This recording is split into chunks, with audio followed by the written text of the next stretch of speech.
my husband left me to take care of the twins by myself. When my bump got bigger, he didn't even seem to think of taking care of me. On the contrary, he said, "I'm going on a business trip for a week." I can't have that when I'm already busy with the twins. "I can't do anything about it. It's my job." This was when I knew he was hiding something. I looked into it, and sure enough, I found out about his betrayal. After seeing him off on his business trip, I muttered a few words to myself. I hope he comes home safely. My name is Megan. I am 36 years old, and I work from home. I live with my husband Kevin in an apartment. Kevin is 5 years younger than me, and we met at our favorite coffee shop. We both enjoyed reading. One day, one of the books I was reading caught his interest, and he came over to talk to me. I liked Kevin because he was cheerful and friendly.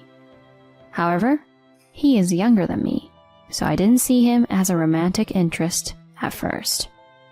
Kevin approached me and repetitively said that he liked me. I eventually fell for his eager approach, and I married him at the age of 30. After marriage, we never had a big fight and lived peacefully as a couple.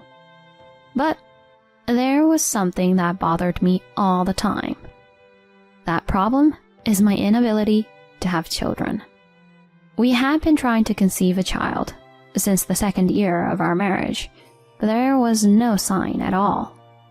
We went to the hospital together and decided to take a fertility test. As it turns out, there was nothing wrong with Kevin's side.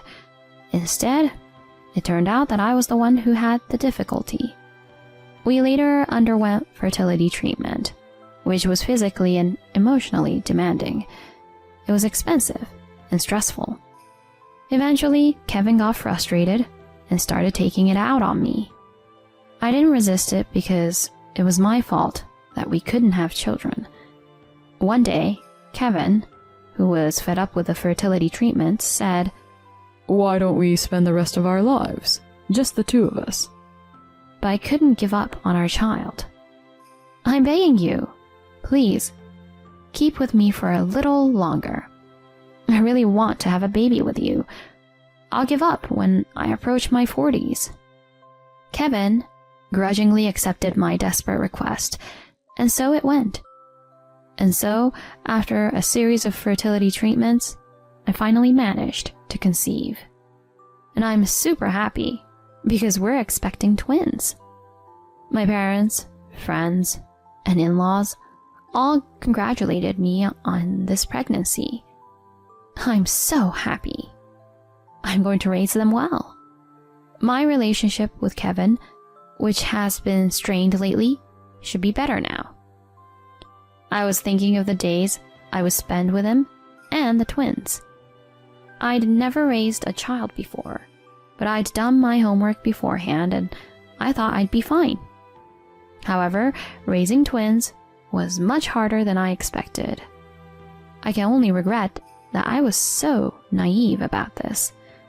I had heard that the real work begins after the birth of a child, and that is exactly right.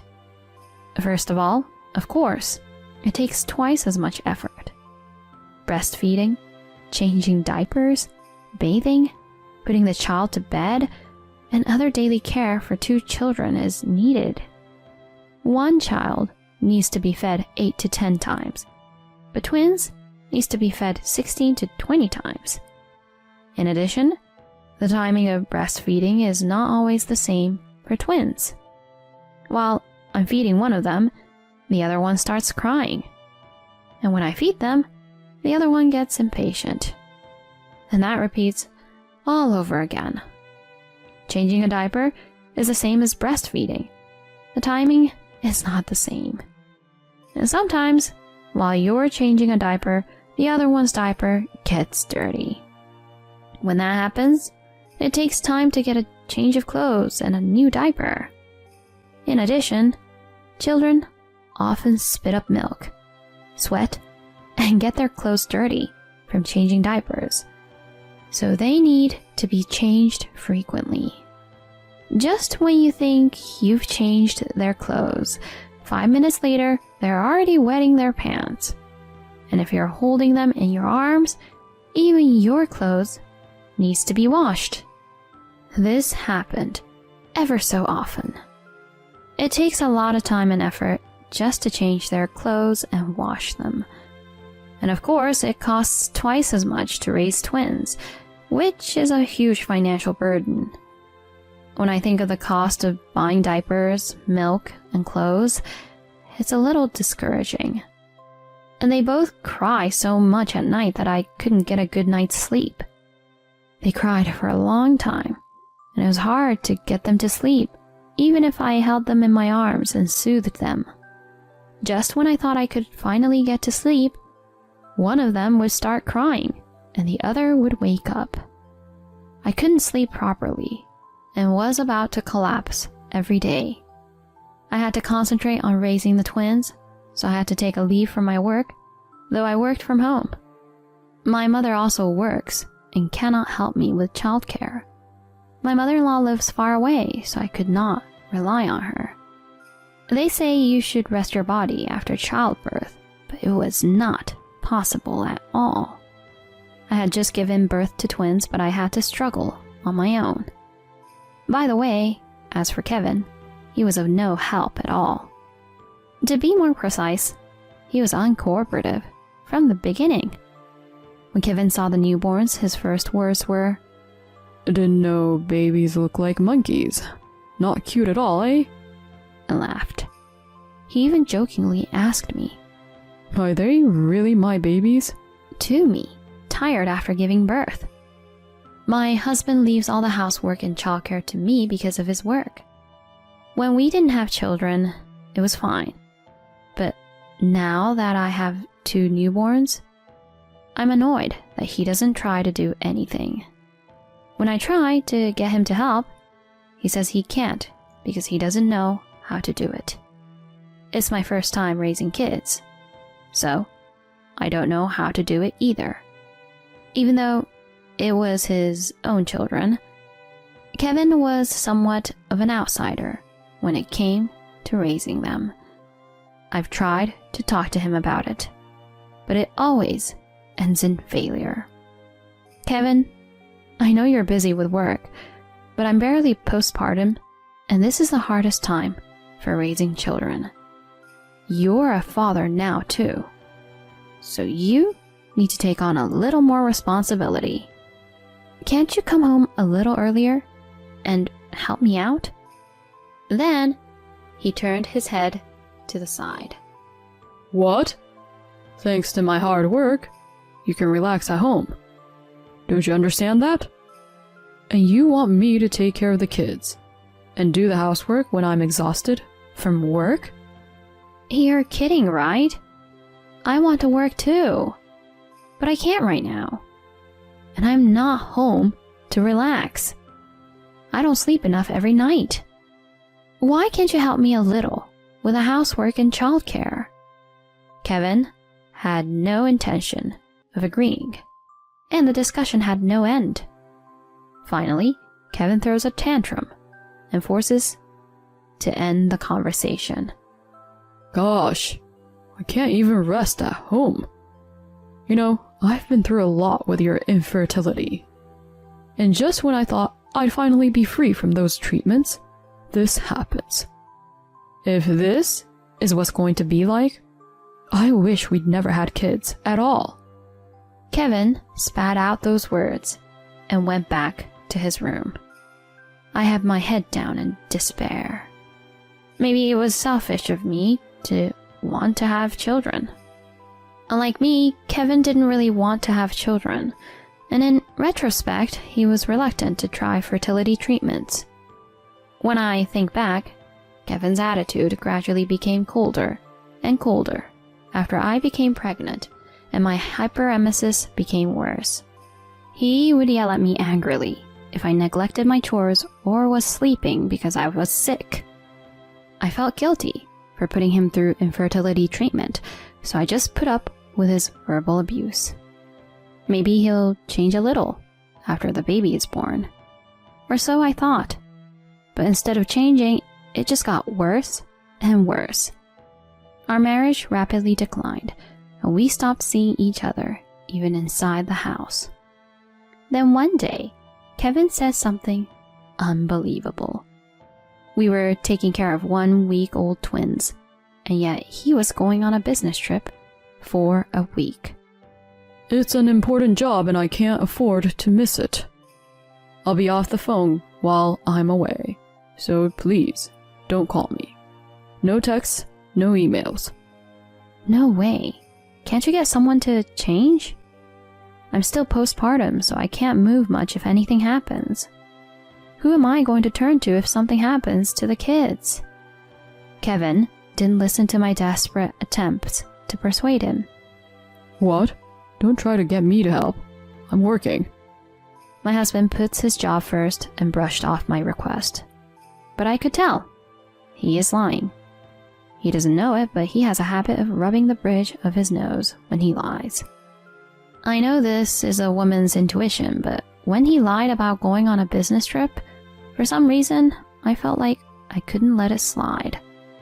I've pretended not to see the petty lies in the past, like cheating on his allowance or going out to the casino when he said he was going shopping. But this time was different. This is about raising our twins. What kind of lie is he telling this time? I'm sure he'll cover it up if I ask him at the moment. I pretended to give up on stopping Kevin from going on the business trip for the time being. Then, until the last minute before he left for his trip, I was checking on something. Bingo! My hunch was right after all. Kevin was hiding something terrible. I'll never forgive him. I'm going to get my revenge. A few days later, Kevin was humming a tune, getting himself cleaned up and in a good mood, when he said to me, I'm going on a business trip now. He's very excited to be going to work, but I'm not going to mention it. Have a good trip, and I hope you get home safely. What? Did you say something? No, nothing. Just be careful. I whispered the last words, so I don't think he heard me clearly. Though he tilted his head, wondering what I said, Kevin walked out of the house happily. So carefree, not knowing he's going to hell. Well, enjoy it at best. You won't be able to when you get back. While I wait for Kevin to come home, I'm going to finish my preparations. I can't wait to see his reaction in a week. A week passed, and Kevin came home. But he's not the same as he was before the trip. He looked exhausted. His face was covered in bruises. His clothes are also a bit dirty, and he is unsteady on his feet. I'm home. Man, I'm so tired. Home is the best place for me. Oh, you look terrible. What happened to your face? That bruise. Oh, I just fell. He's rubbing the bridge of his nose again. After all this time, he's still lying. After all, he doesn't know his lie is already revealed. That's when Kevin noticed something strange in the house. What's with all the cardboard boxes? Are you moving or something? The house is full of cardboard boxes with my personal belongings. I told him coldly. The kids and I are moving out. I'm not coming back here. Huh? What the hell are you talking about? I can't stay with a husband who lies that he's going on a business trip and cheats on his wife who has 1-week-old twins. I'm divorcing you and moving out. Kevin's eyes widened in surprise at my statement. He looks a little pale too, and he's yelling at me like I'm the one at fault. Stop joking, Megan. This kind of harassment is too much. Just because I wasn't cooperative, do you have any proof that I cheated? I showed him a video. There he was, my husband discussing a trip with his affair partner. I'm looking forward to our trip tomorrow. Don't worry, I've got my wife to believe me. You were able to tell your husband as well? That's good to hear. Kevin's face is now pale when he sees the video. When did you... I'm pretty sure you were at the hospital when this happened. I didn't think the camera I had ready would have footage like this either, and that's not what it was intended for in the first place. In fact, this is footage from the camera I had purchased for the babies. I was so anxious to be away from my child that I had cameras set up all over the room. I was afraid that if I told Kevin, he would say I was wasting my money, so I secretly bought these cameras with my personal savings. Kevin had told me about the woman before. We have a new employee, Tori Anderson, but she's married. I called his company to confirm his business trip after I saw the footage. Then I found out that Kevin was not on a business trip, but had took some days off. I asked to change to Tori Anderson, and as I expected, he replied that she was also on leave. And so I knew it was Tori, a colleague of work, with whom he was having an affair. I went through Kevin's study, found a note with contact information of employees, and called Tori's house. Tori's husband answered, and when I explained the situation, he was furious. Apparently, he has suspected Tori of cheating on him for a while, and he was just about to investigate. I asked him not to tell his wife about what he had heard.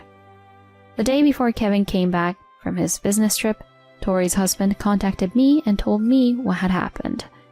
Apparently, Kevin had gone to Tori's house to pick her up and ran into him, and he beat up Kevin on the spot.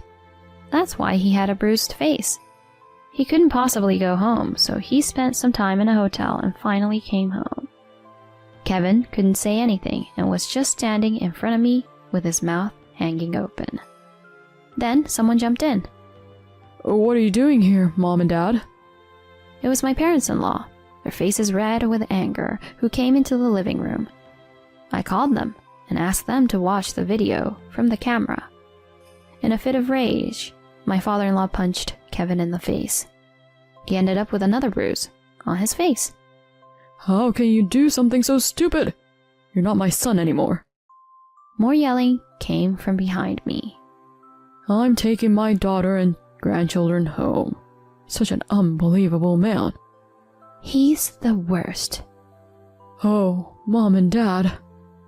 I actually had my own parents over to help me prepare for the move as well.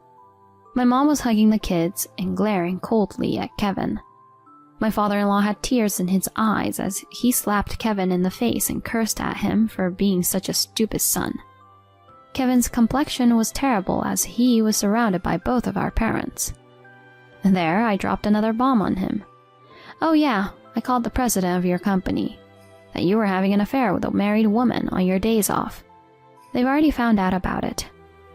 When Kevin heard that, he yelled at me. You've got to be kidding me. What the hell? Then my father raised his fist in the air and yelled back at him. You've been cheating on my daughter, and now you're acting like this. You have a problem with my daughter? I'm sorry, sir. Kevin had no way out and got down on the floor in front of me. Please, Megan, the devil made me do it. Please, don't divorce me. I'll leave Tori, and I'll help you with the housework and childcare from now on. Kevin pleads desperately, but my heart won't budge. It's just annoying. So I bluster out. What the hell are you talking about? You didn't even stand by me when I was going through the worst time of my life. Do you have any idea how hard it was for me to take care of the twins by myself and take care of the house? And you're on a trip with another woman? You must be really proud of what you've accomplished. Please, don't say that. I'm sorry from the bottom of my heart, so... Don't make excuses. I've run out of love for you. I can't possibly be married to you from now on. You will never come near me, or my children again, and I will charge you alimony and child support. I left him there, and we all left the apartment together. Later, Kevin and I divorced. I filed for alimony against Kevin and Tori for cheating on me, and of course, child support from him. Kevin was given a stern warning by the company, but he resigned voluntarily because he couldn't stand the eyes of his colleagues. Kevin owes me alimony and child support, plus the alimony demanded by Tori's husband, and he is now $100,000 in debt. He now works day and night, exhausted from manual labor. Tori also divorced her husband, quit her job, and moved back to her parents' house in the countryside. Her husband and I are suing her for alimony, and she is now working at a factory under supervision. I went back to my parents' house and am raising the twins with my mother's help. Just seeing the twins grow up day by day makes me happy. They are showered with love from everyone in the family, so the twins seem happy too. I will continue to do my best for the future of my twins.